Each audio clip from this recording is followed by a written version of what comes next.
Hai, jumpa lagi bersama saya dalam video pembelajaran ini.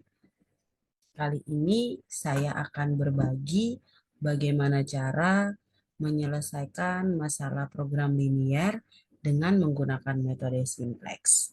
Tapi sebelum itu, saya ingin mengingatkan teman-teman untuk jangan lupa like, komen, share video ini, dan juga subscribe bagi teman-teman yang belum subscribe channel ini. Jadi pada materi sebelumnya kita sudah belajar tentang bagaimana menyelesaikan masalah program linier dengan menggunakan metode grafik. Dan juga kita tahu bahwa metode grafik itu efektif ketika kita menyelesaikan masalah program linier yang maksimal 2 variabel. Jika lebih dari 2 variabel, alangkah baiknya kita menggunakan metode simplex. Nah, misalkan di sini ada bentuk matematis itu untuk memaksimumkan Z 3x1 ditambah 5x2 dengan batasan atau fungsi kendalanya adalah yang pertama 2x1 itu lebih kecil sama dengan 8, 3x2 itu lebih kecil sama dengan 15, dan juga yang ketiga 6x1 ditambah 5x2 itu lebih kecil dari 30. Saya mau mengingatkan teman-teman lagi bahwa dalam masalah program linear ini ada variabel, ada fungsi kendala, fungsi tujuan, dan juga variabel keputusan yang perlu kita tentukan. Jadi kalau dilihat dari bentuk matematis ini, semua sudah lengkap, variabel keputusannya adalah X1 dan X2, kemudian tujuannya adalah ingin memaksimumkan, kemudian dia juga punya kendala, dan karena kita menggunakan tujuannya itu untuk memaksimumkan, maka tanda yang kita gunakan adalah pertidaksamaan lebih kecil sama dengan. Langkah-langkah dari penyelesaian menggunakan metode simplex adalah yang pertama, yaitu kita mengubah fungsi tujuan dan fungsi batasan. Nah, fungsi tujuan yang tadinya itu 3x 1 ditambah 5x2, kita akan ubah menjadi Z dikurang 3x1 dikurang 5x2 sama dengan 0. Jadi sebenarnya persamaan yang kedua ini adalah bentuk lain dari persamaan yang pertama. Kemudian fungsi batasan ini kita ubah dengan menambahkan satu variabel slack. Nah, variabel slack ini apa? Nanti kita akan sama-sama lihat. Jadi kendala yang pertama tadi kita punya 2x1 itu lebih kecil dari 8, kita ubah menjadi 2x1 ditambah dengan variabel slack atau kita simbolkan dengan S1 itu sama dengan 8. Jadi dari pertidaksamaan kita mengubah menjadi persamaan, maka perlu ditambahkan satu variabel slack. Kemudian yang kedua pun sama, jadi dari 3x2 lebih kecil sama dengan 15, kita ubah menjadi 3x2 ditambah variabel slack. Yang kedua, itu sama dengan 15, dan juga yang ketiga, 6x1 ditambah 5x2 itu lebih kecil dari 30, kita ubah menjadi 6x1 ditambah 5x2 ditambah dengan slack ketiga itu sama dengan 30. Nah, slack variabel ini adalah variabel tambahan yang mewakili tingkat pengangguran atau kapasitas yang merupakan batasan. Jadi, kapasitas itu yang ini ya teman-teman. Jadi, misalkan 2x1 itu lebih kecil sama dengan 8, maksudnya adalah 2x1 ini digunakan dengan kapasitas maksimumnya adalah 8. Gitu. Jadi variabel slack ini adalah variabel yang mewakili gitu kapasitas tapi tidak digunakan. Nah, berikutnya maka kita dapat bentukan dari persamaan atau fungsi tujuan yang sudah diubah dan juga fungsi batasan seperti ini. teman-teman. Jadi fungsi tujuannya, saya ulangi lagi, Z dikurang 3X1 dikurang 5X2 ini sama dengan 0. Kemudian fungsi batasannya adalah 2X1 ditambah S1 sama dengan 8, kemudian 3X2 tambah S2 sama dengan 15, kemudian 6X1 ditambah 5X2 ditambah S3 itu sama dengan 30. Nah, dari persamaan-persamaan yang sudah kita ubah, kita masukkan ke dalam bentuk tabel atau kita susun di dalam tabel simplex awal. Jadi sebelum kita menyusun dalam tabel simplex awal, kita perlu juga mengetahui istilah-istilah yang ada dalam tabel atau pada metode simplex. Yang pertama adalah nilai kanan. Jadi nilai kanan adalah nilai kanan persamaan, yaitu nilai di belakang tanda sama dengan atau untuk batasan 1, contohnya untuk batasan 1 itu sebesar 8, batasan 2 itu 15, dan batasan yang ketiga itu sebesar 30. Jadi kita kembali ke persamaan yang tadi, inilah yang disebut dengan nilai kanan. Atau kata lain adalah nilai kapasitas maksimum yang dimiliki dari masing-masing kendala. Perlu dicatat ya teman-teman. Kemudian yang kedua adalah variabel dasar. Jadi variabel dasar ini adalah variabel yang nilainya sama dengan sisi kanan dari persamaan. Jadi pada persamaan 2x1 itu variabel dasarnya adalah S1. Itu sama dengan 8. Jadi kalau belum ada kegiatan apa-apa, berarti nilai X1-nya itu sama dengan 0, dan semua kapasitas masih menganggur, maka pengangguran adalah 8 satuan, atau nilai S1-nya itu sama dengan 8. Jadi kalau tadi kita punya 3 variabel slack, gitu, variabel dasarnya, maka kita tulis S1, S2, dan S3. Pada fungsi tujuan, pada tabel permulaan ini harus 0, dan dinilai pada batasan-batasan bertanda positif. Nah, jadi ini persamaannya yang tadi. Ketika kita bentuk ke dalam tabel simplex yang pertama, maka bentukannya akan seperti ini. Ini merupakan variabel dasar Z, S1, S2, dan S3. Kemudian ini indeksnya Z, X1, X2, S1, S2, dan S3. Nah, nilai-nilai atau angka-angka yang ada di dalam tabel ini sebenarnya angka pada model itu persamaan yang kita turunkan. Misalkan di sini kenapa Z sama dengan 1? Karena ini teman-teman kita lihat. Z sama dengan 1, kemudian min 3X1, kemudian min 5X2. S1-nya 0 karena tidak untuk fungsi tujuan tidak kita tambahkan dengan variabel slack.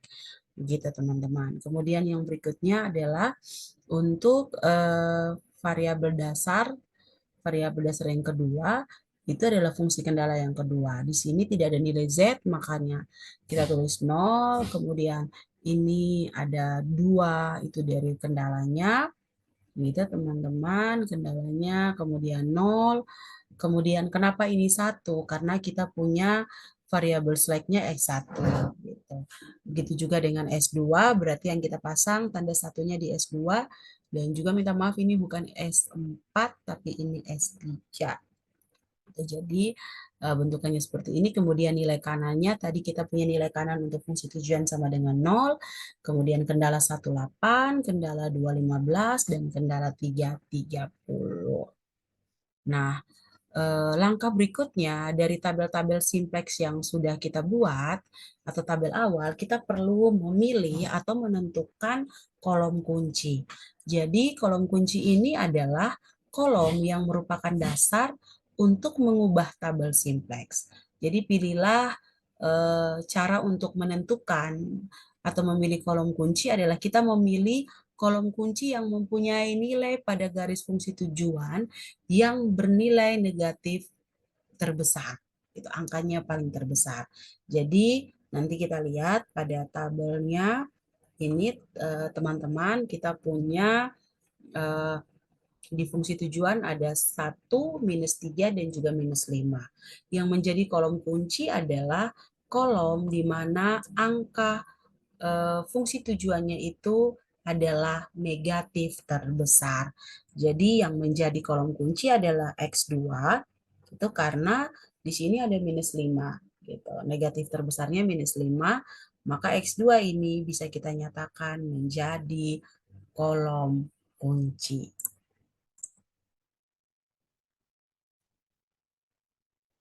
Nah, eh, di sini ada catatan, teman-teman. Jadi jika suatu tabel sudah tidak memiliki nilai negatif pada baris fungsi tujuan, berarti tabel itu tidak bisa dioptimalkan lagi. Atau dengan kata lain, bahwa tabel itu sudah optimal dan tidak perlu kita lakukan pengulangan. Saya lupa menyampaikan bahwa metode simplex itu adalah metode pengulangan, kita teman-teman. Nah, berikutnya tadi kita sudah memilih kolom kunci, sekarang kita memilih baris kunci. Nah, baris kunci adalah baris yang merupakan dasar untuk mengubah tabel simplex dengan cara mencari indeks tiap-tiap baris dengan mengubah nilai pada kolom kanan gitu atau nilai kanan dengan nilai yang sebaris pada kolom kunci. Nah, jadi indeksnya adalah nilai kolom gitu, nilai kolom atau nilai kolom kanan itu dibagi dengan nilai kolom kunci. Nah, untuk lebih jelasnya kita langsung saja ke tabelnya. Jadi cara untuk menentukan kolom kunci, minta maaf, baris kunci, caranya seperti ini. Kita punya tadi ini kolom kunci kan teman-teman. Kemudian eh, di sini karena ini kan tidak perlu kita bagikan untuk fungsi tujuan. Yang perlu dibagikan adalah fungsi kendala. Jadi 8 ini dibagi dengan anggota pada kolom kunci. Jadi 8 dibagi 0 itu tak terhingga. Artinya kita tidak dapat mendefinisikan. Kemudian yang kedua 15 dibagi dengan 3 gitu. 15 dibagi dengan 3 itu sama dengan 5. Kemudian yang terakhir 30 dibagi dengan 6. Nah, untuk menentukan mana yang merupakan baris kunci, saya kembali dulu teman-teman ke sini. Jadi baris kunci itu adalah pilihan baris yang mempunyai indeks positif dengan angka terkecil gitu, indeks positif dengan angka terkecil. Jadi yang menjadi pembeda antara kolom kunci dan baris kunci, kalau baris kunci kita memilih kolom yang angkanya itu memiliki negatif terbesar. Tapi kalau baris kunci kita memilih indeks yang positif dengan angka terkecil. Jadi kita sudah tahu dari hasil yang kita dapatkan bahwa yang menjadi baris kuncinya adalah S2. Kenapa S2? Karena nilai kanan atau indeksnya itu 15 dibagi 3 sama dengan 5 itu paling kecil dari ketiga kendala yang ada.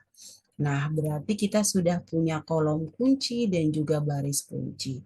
Berikutnya, kita juga perlu menentukan angka kunci. Angka kunci itu yang mana? Angka kunci itu adalah perpotongan antara kolom kunci dan baris kunci. Maka yang angka yang berada pada perpotongan itu adalah angka 3 gitu teman-teman. Jadi inilah yang disebut dengan baris, minta maaf, angka kunci. Nah, setelah kita mendapatkan kolom kunci, baris kunci, angka kunci, kita akan mengubah nilai-nilai dari baris kunci. Jadi nilai dari baris kunci itu kita ubah dengan cara membagikan dengan angka kunci seperti pada tabel yang disajikan. Nah, untuk mengganti nilai-nilai yang ada pada baris kunci, langkah yang harus kita lakukan adalah semua anggota pada baris kunci ini dibagi dengan angka kunci. Jadi seperti ini teman-teman, misalkan. Jadi kita punya 0, kenapa dia 0? Karena 0 dibagi 3 hasilnya 0, berikutnya 0 juga 0 dibagi dengan 3, kemudian 1, 1 itu diperoleh dari 3 per 3, kemudian 0 juga karena 0 per 3, 1 per 3 karena 1 dibagi 3, 0/3, kemudian 15/3. Nah, kemudian berikutnya kita mengganti angka-angka yang ada pada baris yang bukan merupakan baris kunci. Nah, rumusnya seperti apa? Rumusnya seperti ini, teman-teman. Jadi, baris baru itu adalah baris lama dikurang koefisien pada kolom kunci dikali dengan nilai baru baris kunci. Untuk lebih jelasnya seperti ini, teman-teman. Jadi, kita punya baris pertama. Tadi kan yang baris kunci itu adalah baris kedua. Berarti yang perlu kita ganti adalah baris pertama dan juga baris ketiga. Nah, saya kasih contoh yang pertama, ini baris pertama, gitu, baris pertama. Nah, kita punya anggota pada baris pertama itu adalah fungsi tujuan, gitu. Jadi yang kita ganti itu adalah fungsi tujuannya, kemudian kendala pertama dan juga kendala ketiga, gitu. Nah, ini adalah baris pertama yaitu fungsi tujuan, di mana anggota dari fungsi tujuan itu tadi ada -3, -5, kemudian 0, 0, dan 0. Dan sisa yang berikutnya gitu ya. Kemudian rumusnya adalah baris baru adalah baris lama dikurang dengan koefisien pada kolom kunci dikali dengan nilai baru baris kunci. Nah, baris lama yang mana? Ini yang merupakan baris lama, gitu. Baris yang belum diapa-apakan nilainya. Kemudian mana yang merupakan koefisien pada kolom kunci? Koefisien pada kolom kunci ini adalah -5. Karena kita tahu tadi dasar untuk memilih kolom kunci adalah kita melihat negatif terbesar, gitu, negatif terbesar, dan negatif terbesarnya adalah -5. -5 ini menjadi koefisien pada kolom kunci. Dan yang berikutnya adalah nilai baru pada baris kunci. Ini nilai baru pada baris kunci yang sudah kita peroleh. Gitu. Kita peroleh tadi ini S2 kalau tidak salah ya untuk kendala kedua. Nah, cara carinya seperti apa? Kita tahu pada operasi hitung itu, misalkan ada penjumlahan digandeng dengan perkalian, kemudian ada pengurangan digandingkan dengan perkalian, yang harus kita dahulukan adalah perkalian, setelah itu baru kita tambahkan atau kita kurangkan. Berarti langkah pertama yang harus kita lakukan adalah koefisien pada kolom kunci, yaitu -5, tolong diperhatikan dengan baik, -5 itu dikalikan dengan 0, kemudian di hasilnya itu baris yang lama dikurangi dengan hasil yang ini.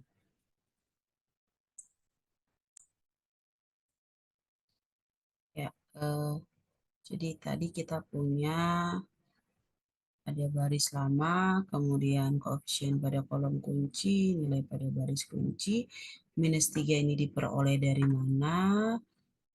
Kita tulis dulu ya teman-teman, mana yang baris lama. Jadi kita tahu tadi penjelasan di awal bahwa ini merupakan baris lama, ini merupakan baris lama, ini koefisien pada kolom kunci, dan ini nilai baru pada baris kunci. Jadi caranya adalah yang pertama, jadi kita hitung satu-satu ya teman-teman. Di sini saya tulis dulu. Di sini baris lamanya kita pilih dulu minus sebentar. Ya, -3 ini saya kasih contoh salah satu, sisanya bisa dipelajari, bisa dicoba sendiri. -3 dikurang buka kurung -5, kemudian -5 dikali dengan di situ 0. Jadi ini yang kita pakai. Jadi 0. Maka hasilnya sama dengan -3 ditambah dengan 0, hasilnya -3. Jadi ini berlaku juga untuk yang berikutnya, gitu. Misalkan di sini saya coba satu lagi, -5 gitu dikurang -5 dikali dengan 1. Kenapa hasilnya 0? Karena minus 5 gitu ditambah dengan 5 hasilnya itu. Sini ya, hasilnya itu. Jadi cara untuk menentukan nilai baru dari baris pertama atau baris pada fungsi tujuan tadi dengan cara seperti itu. Jadi itu berlaku dicari, minta maaf, dicari satu persatu sampai pada eh, kolom terakhir, gitu. Kolom terakhir, baris terakhir, dan ini hasilnya. Maka kita punya nilai baru, nanti ini yang kita substitusikan di tabel simplex yang baru. Berikutnya untuk baris kedua, untuk batasan pertama, caranya sama, kemudian kita peroleh nilai barunya, eh, dan yang terakhir adalah baris keempat untuk batasan ketiga. Dengan cara yang sama, kita peroleh gitu dengan cara yang sama kita peroleh nilai barunya. Nah, nilai baru dari fungsi tujuan, batasan ke satu dan juga batasan ketiga akan kita masukkan ke dalam tabel ini. Jadi kita lihat ini tabel pertama nilai lama dan tabel kedua nilai baru sebagai pembanding gitu teman-teman. Jadi kita punya nilai yang lama tadi saya kasih contoh misalkan untuk fungsi tujuan ada 1, minus 3, minus 5, 0, 0 sampai nilai kanannya 0. Ketika dicari dengan metode simplex, langkah-langkah yang sudah disampaikan sebelumnya, maka kita akan memperoleh nilai baru, misalkan Z-nya itu 1, minus 3, 5 per 3, gitu, 0, dan 25. Nah, teman-teman, tadi sudah disampaikan di awal, suatu iterasi akan berhenti atau pengulangan akan berhenti ketika tidak ada lagi nilai fungsi tujuan yang bernilai negatif. Begitu. Nah, di sini kita dapati ternyata itu masih ada fungsi tujuan yang bernilai negatif, yaitu minus 3. Maka dari itu, kita akan ulangi, gitu, kita akan ulangi langkah-langkah perbaikan, kita mulai dari langkah yang ketiga sampai langkah yang keenam untuk memperbaiki tabel-tabel yang telah diperbaiki nilainya. Terus perubahan baru berhenti setelah pada baris pertama atau fungsi tujuan tidak ada lagi yang bernilai negatif.